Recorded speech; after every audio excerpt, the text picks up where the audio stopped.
Thank you. All right. Um, Good evening, everybody. I'd like to call the March 20th of 2024 board meeting to order. We'll begin this evening by asking each commissioner to respond with a here when I call their name. Commissioner Doe. Here. Commissioner Duggan. Here. And Commissioner Fisher. Here. Commissioner Lysick. Here. Thank you, everybody. We'll begin this evening with a report from our Chief Executive Officer and the management staff. And is Paul going to be speaking from Philadelphia? No, I'll be speaking from Washington, D.C. Oh, even better. Two great cities. Good evening, President Sanders, Commissioners. Yes, I am in Washington, D.C. at the Association of Metropolitan Water Agencies Water Policy Conference. So I'll be presenting my report from here. Apparently after COVID, there are no snow days and there's no reason to miss a board meeting, but I'm happy to get the report from Washington. Please stop me if there's any issues hearing me through the magic of our technology. I want to start with an update on the Washington County supply line, give you a status update on that. We're planning in preparation began on Monday to refill the Washington County supply line following its connection to our Metzger Pipeline East, right there on Beaverton Hillsdale Highway. TVWD crews are working closely with the WWSP team to coordinate the filling and testing process before the supply line is returned to full service. And once that's done, fluoridation of the district's Wolf Creek service area will resume, which is scheduled at the end of this month on the 31st. So happy Easter for fluoridated water in our Wolf Creek system. Update on our Pipeline West pipeline. Work is underway to commission a segment of the WWSS PLW pipeline along the western boundary of our service area. The PLW pipeline will be placed into what's called interim use to bring Joint Water Commission water from the GWC South Transmission Line to the district's soon-to-be commissioned Richard D. Schmidt Willamette Supply Facility, and then into TVWD's distribution system. This segment of the PLW will remain in interim use while the construction of the WWSS continues. And a little bit about interim use. We placed it in interim use to allow conditioning of the cement water lining of the pipe. That helps us prepare for the commissioning of the PLW pipe segment itself. So this is a beneficial use of the pipe. We describe it as interim use because we don't want it to be considered in commercial operations, which would bring about some other issues associated with depreciating the asset. We want to make sure we do that when it's placed into its final and actual use as part of the water supply system. Also, Hillsborough intends to use the northernmost section of PLW pipeline in interim fashion as well. Again, the interim use is a beneficial way to manage the water quality in the pipeline as construction on the WWSS continues. So this is a good thing. In fact, there's another segment of pipe that Hillsborough is using now in a similar way to keep the conditioning in place. Quick communications update on the water supply integration.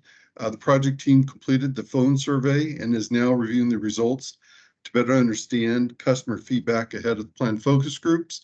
In fact, tomorrow the consultants will conduct 2 focus groups of water customers within the partners service areas. So that's TVWD, Beaverton, and Hillsborough. Data collected from the phone surveys and the focus groups will help advise the project team on the next steps and upcoming messaging. So our communication director, Justin Knight, gave us a update on this at our last work session. Trying to advance the slide. I'm going to try it one more time.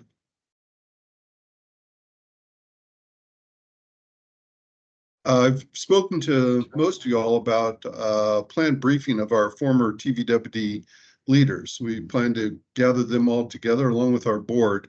We plan to gather those leaders on May 16th at 11:30 p.m. For an update on TVWD and the WWSP. We'll provide lunch to the board members and our invited guests. And the purpose is to celebrate TVW's history of long-term planning for infrastructure and productive partnerships. So we're hoping that we'll be able to gather. I've spoken to Mr. Gene Seibel, Mr. Jesse Lohman, Mr. Greg DiLoretto, and Mr. Mark Knudsen.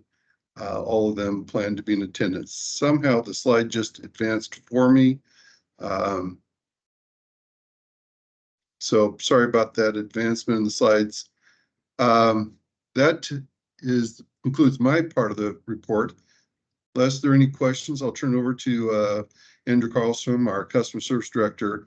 He will present tonight's department report. Andrew?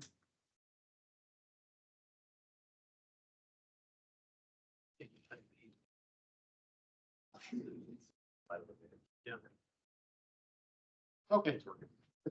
All right. Well, good evening, President Sanders, Board of Commissioners. I'm providing the department report tonight, and it's going to be a recap of a Talking Water event that was held on February 29th. Don't know if you were able to attend it, but if you weren't aware, TVWD's communications team, under the auspices of Communications Director Justin Dyke, conducts virtual Talking Water forum events, and they allow district customers the opportunity to receive information directly from TVWD staff and also interact with them. And they're from departments such as customer service on specific topics. These events have been available for replay. They've been very well received. The February 29th event was entitled 6 Things to Know About Your Water Service. Had a quite large attendance for these events, 56 members of the public. And this is, again, a condensed version of what was provided then. The next Talking Water event will be held in May, and the topic will be backflow. All right, so before I get into the rest of it, I want to acknowledge Justin's team, Justin and Frank, and also the presenters who did a really outstanding job on February 29th. Mike, Field Customer Service Lead, and Jesus, who is a Customer Service and Billing Specialist. And after they did the presentation, Mike fielded a tremendous number of inquiries directly from customers, and they both did an outstanding work, and Mike took a high volume of inquiries in real time, and they did really well. So item 1, can I shut off my water at the meter? And the answer is we recommend that you don't contact our office to have your water shut off at the meter if you don't have a home shut-off valve. Incorrectly turning the water meter poses risks such as, number 1, not doing it properly. Number 2, you break it, you buy it. And number 3, disruption to water to neighbors, and that could potentially leave you subject to a tampering fine. Please contact TVWD's trained professionals who are available 24/7 for emergencies. All right, item 2 here, and this is more about your shutoff valve. Locate your shutoff valve before you have a leak or an emergency. Common locations are a crawl space or a basement, a garage, possibly near a water heater or a laundry hookup, or outside near the foundation, often protected by a concrete ring or a clay pipe. How do I prevent pipes from freezing or breaking? Item number 2. Well, you need to essentially protect the plumbing fixtures. Closing crawl space vents keeps cold air from circulating around exposed pipes. Please do disconnect and drain hoses from outside faucets. Turn off and drain irrigation systems, backflow assemblies. Do cover hose bibs and backflow assemblies, and do insulate hot, cold pipes in unheated areas such as the garage, crawl space, or attic. And if there's a freeze, please open your cabinet doors to let the heat aid pipes. And I'm sure this is fresh for a lot of customers since we're only about 2 months out of a severe weather event. Have a steady drip of cold water at the inside faucet furthest from your water meter. This will keep water moving, make it less likely to freeze, and make sure your water meter box is accessible. If a neighbor is away and you're next to a vacant lot, or you're next to a vacant lot, please notify TVWD if you suspect a leak. We'll respond, again, 24 hours a day, 7 days a week by calling 503-848-3000. But also, please only call 911 for fire and life-threatening emergencies. Item number 3, can I change the landscape around my meter box or fire hydrant? The short answer is we need you to keep meters free and clear for access for our staff so they can both read the meter and respond in emergency situations. Keep all obstructions trimmed or removed, but the requirements for clearance are 6 feet above the meter box and 2 feet on each side.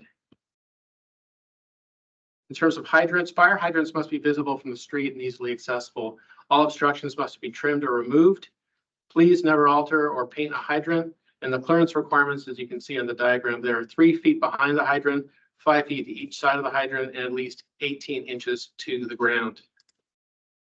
All right, item 4, how do I know my meter reading is accurate? A question we get actually quite frequently, and the meters that TBWD uses are mechanical devices. They're prone to wear and tear. They're positive displacement devices. We regularly maintain and replace meters. Here's some scenarios for meter conditions. They're working correctly almost all the time. Ideal scenario, they're slowing down. That can lead to underbilling, or they fail completely. Water will flow through and no usage is recorded. The thing to keep in mind about this, though, the key takeaway is if the meter's not working correctly, it's going to slow down, not speed up. We have this question quite a bit from customers, so it'll result in underbilling, not overbilling. All right, item number 5, how can I help keep utility employees safe on the job? Well, please plan ahead and know where the construction is. Avoid the area if at all possible. Slow down, avoid distractions. Please obey all flaggers, signs, and instructions. If they say go this way, and maintain a safe distance from the construction zone. And finally, how can I receive assistance with my water bill? A couple ways. We have long-term payment arrangements. If you need more time to pay, please let us know. We do have 1 time per year emergency assistance. That's per calendar year. It's currently $292. We do have an additional program coming in the future, and this will be an ongoing program, not just one time. It's going to be an income qualified bill discount. I think the board's quite well aware of this. 20% bill discount, and we're calling it the Customer Assistance Program. I'll be talking about it on April 2nd at the work session. Some other resources that are not specific to water that we provide customers, Community Action of Oregon, St. Vincent de Paul, and 211 for connecting with community resources. And finally, we're here to help. Our website, tbwd.org/help. Our email, please do so, customerservice@tbwd.org. Call us, 503-848-3000. You can pay on the portal. You can also pay on the IVR via phone. And you can donate to help a neighbor with their water bill if they need assistance. So that's a recap of the February 29th event. Again, was done really well by communications and Mike and Jesus. So kudos and credit to them for the idea and giving it to customers. Andrew, is that the largest, most attended event that we've had so far? In terms of the virtual Talking Waters, no. Typically, the Rates Talking Waters have done a higher attendance, and historically, I believe we tied with an event that Pete had hosted called The Anatomy and Physiology of Your Water System. But it is absolutely a top attended event. So playoffs are next. Yeah. Time. Playoffs are next to see who's the ultimate winner. Right. Thank you. Thank you.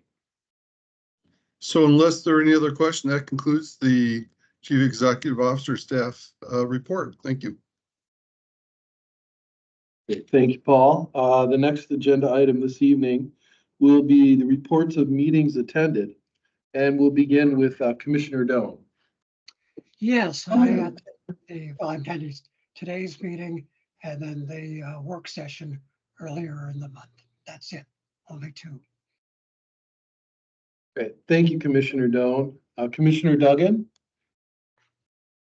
On February 28th, I attended the Metro Impact meeting as a member of the public. At that meeting, the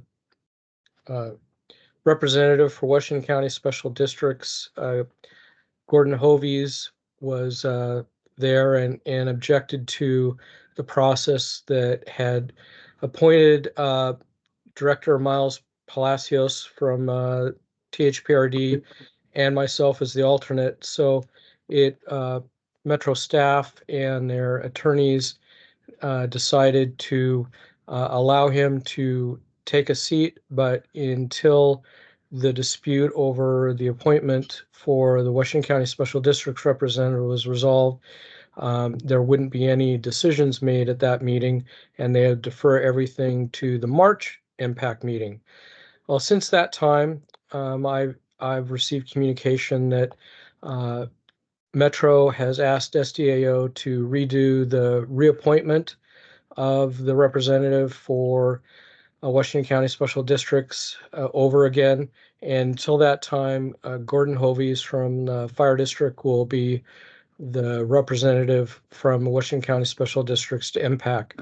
So it was suggested that Director Palsinos and I still attend as members of the public, but until there is a formal reappointment for the special district's representative to impact, Gordon Hovies will be that representative until that time. So they don't anticipate the process to work out until possibly later in May, so that the first meeting where I will be an official alternate and that Director Palsinos will be the official representative won't occur until the June meeting of impact, most likely. So that's a very brief update of weeks of back and forth discussions, but that's the situation where the Metropolitan Advisory Committee for Metro is sitting in terms of its special districts representative from Washington County. On the 29th, I did attend the Talking Water webinar, and Andrew did a great job of summarizing, and it was a fantastic webinar. I enjoyed it thoroughly. I was glad I could attend and see what my neighbors might approach me about, and it was, again, very good. On the 5th, I attended our board work session where we received the WWSS and WSI updates. On the 11th of March, I attended the Washington County Public Affairs Forum, where the North Plains mayor gave an update on where North Plains is in many aspects. It was a excellent presentation, and I got to learn more about North Plains. On the 12th, I attended the Washington County CPO #1 meeting, where we got the local updates presented by, for TVWD, Frank Reed did an excellent job giving updates on our meadowgrass replacement project and hydrant flushing project, and also got some additional questions about fluoride, as I recall. And then at that meeting, there was a presentation from Oregon Fish and Wildlife about urban wildlife issues and new development. And then ODOT also gave a presentation on West Side transportation issues. And you heard it here, or I heard it the first time, that they're seriously looking about a connector, a new road connection under the West Hills to add to another bridge north of the St. John's Bridge, to add a additional traffic corridor that they see sometime needed in the future, but they're starting to look at that, which I was really surprised to read about. But frankly, I think that's probably a good idea to look at. And then tonight's board meeting. Thank you. Well, thank you, Commissioner Duggan. Commissioner Fisher. Thank you. On the 29th of February, I also attended online the Talking Water session, which was really great. On the 5th, I attended the work session. On the 11th, I also attended the Washington County Public Affairs Forum. I went in person with our CEO, Paul Matthews, to hear from the mayor. And then on the 12th, we had our TVWD agenda planning meeting. And on the 14th, I attended the Westside Economic Alliance Policy Conference, which was a half-a-day conference that brought together regional community business leaders to discuss 3 major areas of policy, one being infrastructure, the other being transportation, and then finally economic development. So it was good to hear from different voices within Washington County about those 3 issues. And then I attended tonight's meeting. Thank you, Commissioner Fisher. Commissioner Lysick. On February 29th, I attended a JWC meeting that was a new commissioner orientation. So they hadn't done one when I was first added to JWC. So that was informative, just kind of getting background and then meeting some other counterparts. And then I also attended the Talking Water on the 29th and was exceptionally impressed with both Mike and Jesus and how well they handled a variety of questions, all related to the subject, but very difficult to do remotely and talk through without actually looking at a fixture or at plumbing. So incredible job on their part. And then March 5th, our work session, and then tonight's meeting. Thank you, Commissioner Lysick. And for myself, I feel really guilty in not attending the Talking Water that everybody else made. But other than that, the same meetings everybody else mentioned. Commissioner Fisher, did you mention our agenda planning meeting? Yes. Okay, so I'm sorry, I missed that, but the agenda planning meeting as well. And then every other Thursday, I meet with Paul. He does me the honor of spending an hour asking mundane questions about how everything works in this organization, and then answers them very kindly, and then continues to work into the evening and gets out the Thursday memo. So I'm sure his wife is really pleased that I take an hour out of his Thursday. That means he's an hour later for dinner. So I'm very grateful for Paul for that. So that would be it for my meetings attended. The next agenda item is the public Commissioner comment. Sanders, excuse me, did you get to Commissioner Doan? Yes, we began with Commissioner Doan this evening. Okay, I'm sorry. Okay, great. Thank you for asking. The next item is public comment, which is public comment time that is set aside for persons wishing to address the board on items on the consent agenda and matters that are not on the agenda. Additional public comment will be invited on agenda items as they are presented. And do we have any persons this evening, either here or virtually, who would like to comment? See any? Okay, not seeing any, then we will move on to our consent agenda item, which is our consent agenda items are considered to be routine and may be enacted in one motion without separate discussion. Any board member may request that an item be removed by motion for discussion and separate action. Any items requested to be removed from the consent agenda for separate discussion will be considered immediately after the board has approved those items which do not require discussion. This evening, we will be approving, as you can see on the screen above, the February 21st, 2024 regular meeting minutes, the March 5th, 2024 work session meeting minutes, and the resolution rescheduling the June 19th, 2024 regular meeting to June 26th, 2024. Do we have a motion and a second to approve the consent agenda as it is presented? This is Commissioner Fisher, so moved. This is Commissioner Lysick. I second. Thank you. All those in favor, please say aye. Aye. Aye. Thank you. Any opposed? Not hearing any, the motion passes, and we'll move on to agenda item number 3 this evening, which is our business agenda, where we'll consider a resolution establishing federal and state legislative strategies and a presentation again this evening by our CEO, Paul Matthews. Paul? Well, good evening again, President Sanders, Commissions. Somewhat ironic that I'm actually back here in Washington, D.C. as we kick this off tonight and have a meeting scheduled tomorrow to pursue our federal legislative strategy. But wanted to get this to you. Essentially, this is unchanged from the information I presented to you at the February 6th work session.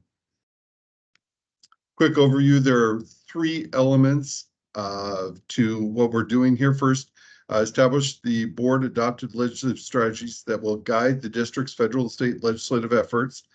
The hope for outcome there is that it will align the efforts of the district's state and federal lobbying. In the past, we've had separate efforts for the state and the federal. We're going to align those two, and we'll leverage the lobbying efforts of our national and state industry organizations. So those are the 3 elements that we want to pursue through our legislative strategies.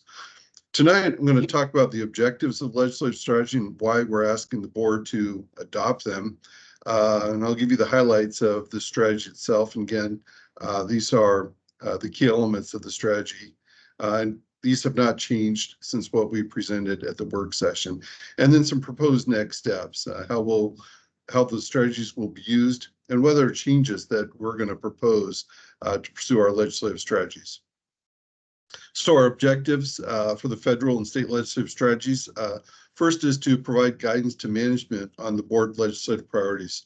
This allows us to coordinate the activities of the district's lobbyists to pursue the board's priorities, both on the federal and the state, and will align and coordinate those strategies, both on the federal and the state level.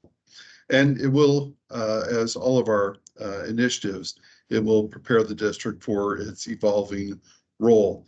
The key thing for us is to be able to be incredibly agile and fast in reacting. By adopting these legislative strategies, we'll have clear guidance from the board. We'll be able to pursue those without having to come back to the board, which can take up to a month to present something to you in a regular meeting to take action. So the work to date, we did prepare draft state and draft federal legislative strategies. In fact, we presented those to you at the February 6th work session when I gave an update on our 13 initiatives. This was one of the 13. It was actually item number 2 on the list.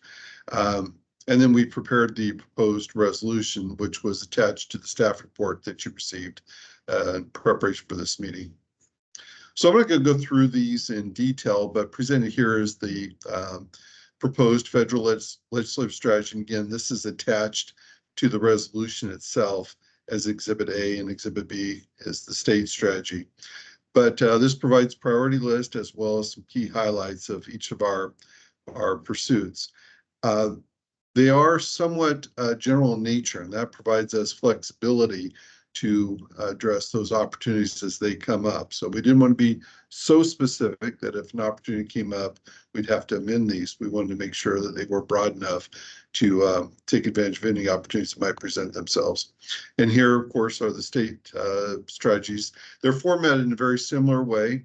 And of course, we worked with CFMR lobbyists to align these two to make sure they mutually supported each other and to assign the priorities to them. So our next steps, we may propose changes to the board policy. I'm working right now with Nora Meter to propose a section that we'll present to you, a new section that covers advocacy. And that would include designating a board committee to enable that quick response to the needs of advocacy. Sometimes we literally have to turn things around within 48 hours.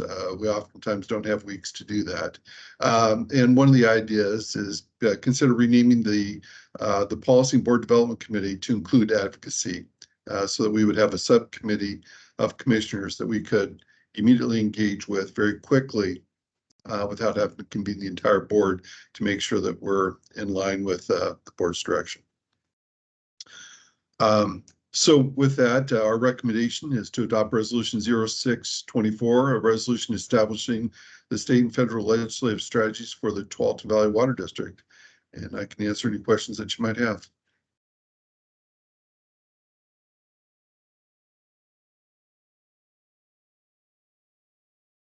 If there are no questions, President Sanders, I'll turn it back to you. Great. Thank you, Paul. Do I have a motion and a second to adopt Resolution 6-24, a resolution establishing the federal and state legislative strategies for the Tualatin Valley Water District? This is Commissioner Lysak. Oh. Go ahead. This is Jim Doan. So moved. This is Commissioner Lysak, second. Great. Thank you, Commissioner Doan and Commissioner Lysak. All those in favor, please say aye. Aye. Aye. Any opposed? Not hearing any, the motion passes. And that, folks, is the last agenda item for the evening. So unless there are any further items to discuss, I'm going to gavel us out of here. Thank you and have a nice evening, y'all. Bye-bye. Night. Take care. Thanks, everyone. Night, Paul. Night. Safe travels, Paul. Yes. DC is a great city.